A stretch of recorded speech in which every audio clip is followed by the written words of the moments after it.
Yeah, there was a phenomenon on YouTube, and it's cult blades with a cult following, and those blades, in order of cultiness, I guess you could say, is the kukri, the karambit, and the katana, or maybe more accurately, the katana, the kukri, and the karambit. And then the buoy is kind of there, but it's a little bit more in the realms of reality. It's not quite as mystical as the katana, kukri, and karambit. And if you post anything about that and make a truth statement, there's going to be someone there who's going to contradict you and say, "Oh, you don't know how to use that," or whatever. But anyways, we noticed with the kukri that, we post videos about the Himalayan imports kukri, and then we get the cold steel kukri machete, which is known as a KLO, a kukri-like object, and then we're like, well, this KLO performs much better than the Himalayan kukri from Himalayan imports. And we'll get a lot of people claiming to be Gorkhas that are like, no, the Himalayan kukri is much better than the kukri machete. And then I'll say, well, that's interesting. It didn't perform as well. And my brother did a test with, I think it was his Himalayan kukri on a log. It was sawed, and he tried to split it, and it just bounced off because the bevel's so thick. And then he got the kukri machete, and it's dug in. And we're not saying that the Himalayan kukri is ineffective. We're just saying that the grind that it has, and the thickness that it has, and the weight that it has, it underperforms versus something that is thinly ground. Now, I've used this analogy. Which one has a finer edge, a hatchet or a straight razor? Now, obviously, you don't want to chop with a straight razor, and you don't want to shave with a hatchet, although I shave with a tomahawk in one of my videos. But, there was some truth that this cuts better than this. And a lot of Nepalese people, or people who claim to be Gorkhas or Nepalese or blade experts, don't get that. And I had this one guy who said the Himalayan kukri is the most powerful weapon out of World War II, and the Gorkhas are the best army in the world. And he had this short list of things, and I was like, dude, the nuclear bomb is the most powerful weapon in World War II, and the kukri kill count doesn't even come close to any other weapon in World War II, with the exception of the Fairbairn Sykes dagger and the Liberator. That just about everything else pretty much beats it. And I said, and the Gorkhas are not necessarily army; they're a regiment. They fight for the UK, and they're part of the British Army, but they're a regiment. And so it's just really interesting that you have this one knife that's so embedded into the culture that you'll have people who are both from the Himalayan descent, and people who are not from the Himalayan descent, but they bought into the legend of the kukri. And if you contradict them, then you don't know what you're talking about. And I find that to be very interesting.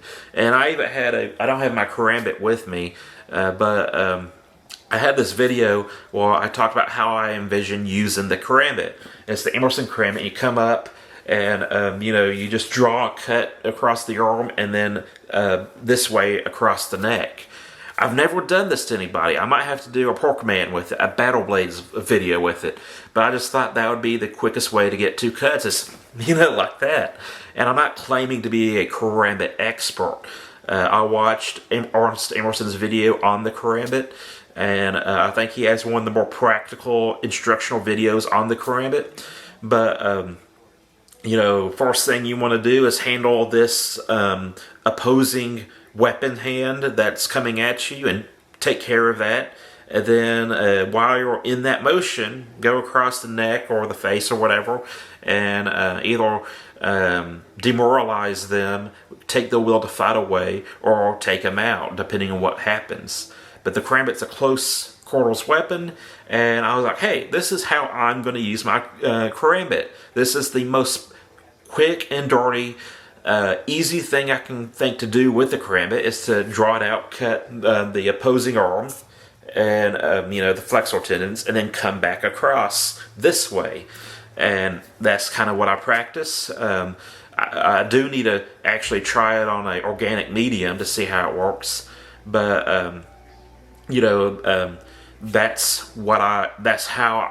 that just seems like the easiest thing to do. And I made a video talking about that, and it's like, oh man, you don't know how to use a karambit and stuff. I was like, well, I did EDC one for a while and use it in stalking and as a part of my job. So in that aspect, I think I know what I'm talking about. But you're right, I'm not a Filipino martial artist yet, but or a slot a martial artist. But I do know that a quick deploying knife that can affect two cuts very quickly is a good thing. It doesn't take a lot of knowledge to ascertain that. And there was a concept of knife boxing with the karambit. So you're not actually doing the twirling thing or traditional martial arts with it. You got the karambit and you're boxing. So there's not. Although you can get very fancy with the karambit, it can be a simple weapon, and I think people who see the simplicity of the thing confuse that as an ineffective way of using the knife, because it's not how they see the slot or the FHM people using it. And if you're in the sword community, you're going to get the katana thing a lot. So it just seems like the katana, kukri, and karambit,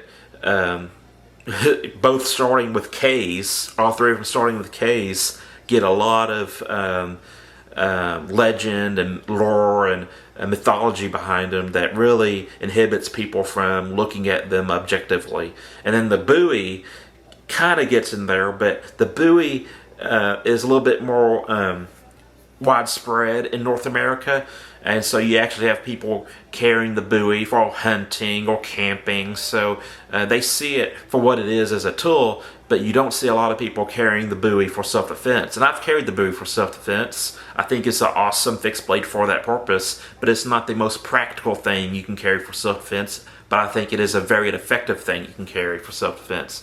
So the Bowie kind of starts to bleed into the realm of cult blades. Yeah. So that's it. I'm a Satsu 5, and I'm out.